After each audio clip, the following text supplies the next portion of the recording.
Naval Academy Museum presents A History of the Navy in 100 Objects. Early in World War II, Allied and U.S. forces were back on their heels as a result of both the German U-boat onslaught in the Atlantic and in the wake of the Pearl Harbor attacks in the Pacific.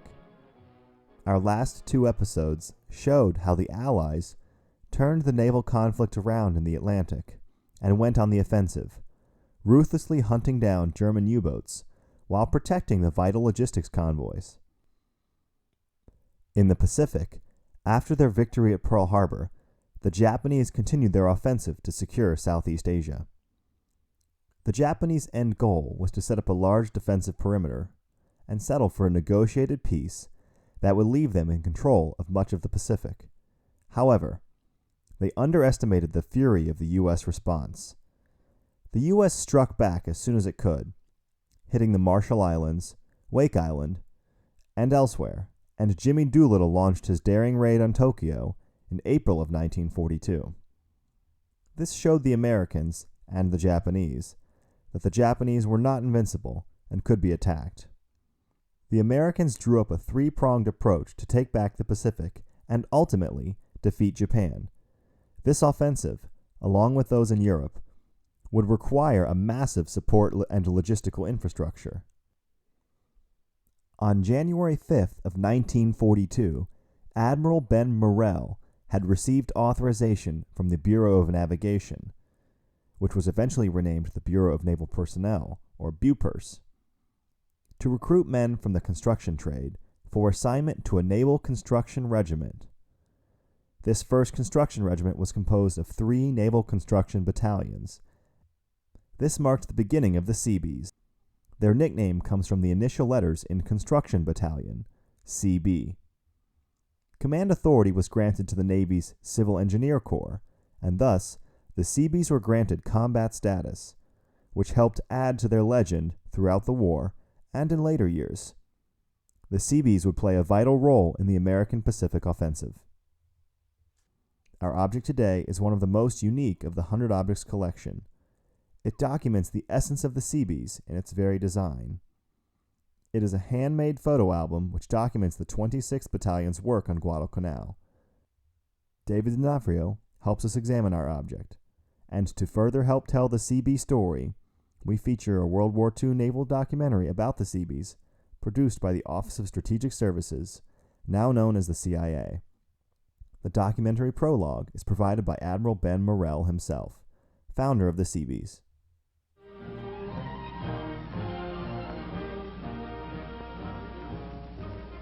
When the enemy struck at Pearl Harbor, the whole of America's mighty productive machinery was thrown into high gear to place the country on a full war footing. The Congress quickly enacted legislation providing for the greatest construction program in the history of the world. Almost overnight, the Bureau of Yards and Docks of the Navy Department became a billion-dollar concern. Recognizing the need for an organization of skilled workers to build advanced bases in active theaters of war, the Bureau of Yards and Docks obtained authority for the establishment of the 1st Naval Construction Battalion in charge of officers of the Civil Engineer Corps of the Navy. From this 1st Battalion of 1,100 officers and men, the personnel of the Seabees increased with the demands of war to 3,300, 10,000, 30,000, until at the present time, the total authorized strength is 222 active battalions with approximately 290,000 officers and men. It is difficult to put into words a full account of their services to the fighting forces, but I feel sure that this tour of Seabee activities, as seen through the eyes of the motion picture camera, will justify our confidence in this youngest member of the great Navy family, whose motto, Construimus Batuimus, we build, we fight, is translated into action in the film you are about to see. With the Aleutians back in American hands, hands that not only fired accurately, but built swiftly, the finger pointing toward Japan clenched into a fist that could strike a direct and punishing blow at the enemy's heart. From other points in the Pacific, the left hook was being planned. The Seabees put Midway back on the map. At Pearl Harbor, officers of the Civil Engineer Corps assisted in the salvaging of ships that had been irreparably lost, according to the Japanese press. A strange name in the far-off Solomons became a household word: Guadalcanal.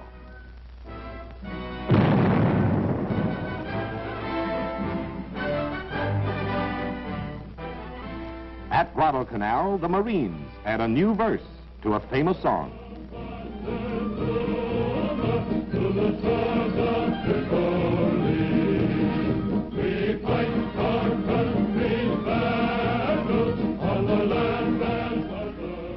The Marines sing a fighting song, but their most extravagant words were an understatement at Guadalcanal.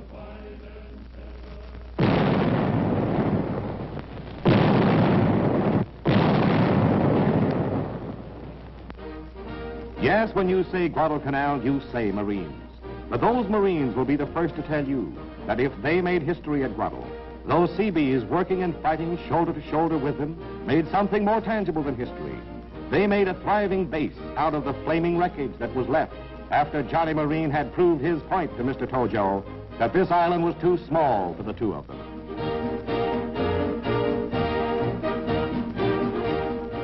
With possession of Henderson Field, conclusion jumpers were congratulating each other on our domination of the South Pacific. For after all, wasn't Henderson Field the key to the Solomons? Yes, we had wrested a key from the Japs that was going to open some mighty important doors. But before that key could turn a single lock, it was badly in need of repair. The Seabees, digging into that airfield with the same fighting spirit as the Marines had hit the beach, repaired 53 shell and bomb craters in 48 hours. That would be a record in any league, but the Seabees hung up their record under fire.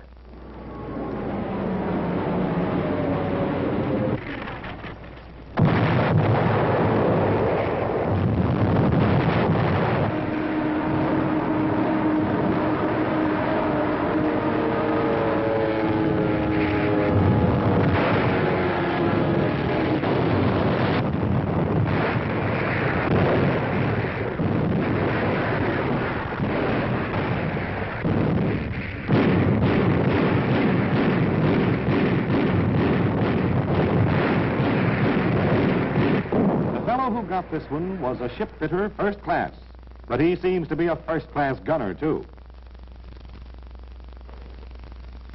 When Congressman Moss of Minnesota saw the Seabees in action at Guadal, he reported, "I saw Seabees working on Henderson Field drop their tools, pick up their rifles, and fight side by side with the Marines. When the attack was over, the Seabees put down their guns, picked up their tools, and calmly went back to work again." Just in time to fight off the enemy's most desperate counterattack, our fighter planes were able to use the runway.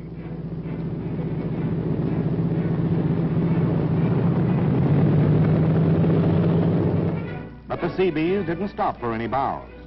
They knew it was their job to put Guadal on the offensive. Widen the field. Lengthen the runway. Place the fill. Grade the surface. Level it off. Make it navigable, not only for fighter planes, but for flying fortresses.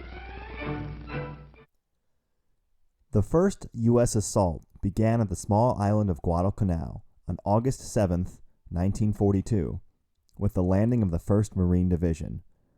As they hit the beach, the Marines were accompanied by the 6th Naval Construction Battalion. This unit was the first Seabee unit in combat. In December, as the Japanese continued to attack Guadalcanal, the 6th Battalion was relieved by the 26th Construction Battalion. And so we come to our object today, one of the most unique of the 100 Objects collection, a handmade photo album built by members of the 26th Battalion. And we're here in Special Collections and Archives today to take a look at this photo album. It's a photo album of the Seabees, the 26th Construction Battalion on Guadalcanal during World War II. Now, If you've ever seen Indiana Jones in The Last Crusade, you might be familiar with a scene where he was looking for the Holy Grail. And he took a look at it and said, "That's the cup of a carpenter." Well, you take one look at this item here, and you realize this is the photo album of a construction worker. Front and back boards built of fiberboard, spine made out of a hinge, bound together with wing nuts and bolts. We open it, and the first thing we see is an ode to the battalion itself, hand illustrated, something you might not expect from a construction worker. Now, all across Guadalcanal, the 26th Naval Battalion built roads, bridges, constructed piers, built aviation fuel depots, and engaged in ship salvage operations. Now, when recounting victories in any conflict, one of the contributions that I think gets overlooked a lot is logistics. It's just, not as exciting to some people as others. But try to imagine for a moment, though, what would happen if the Seabees were removed from the equation. Supplies don't get through, planes don't get their fuel. Without the radio stations built by them, communication lines are severed. Ship channels don't get cleared, and the entire war effort just falls apart.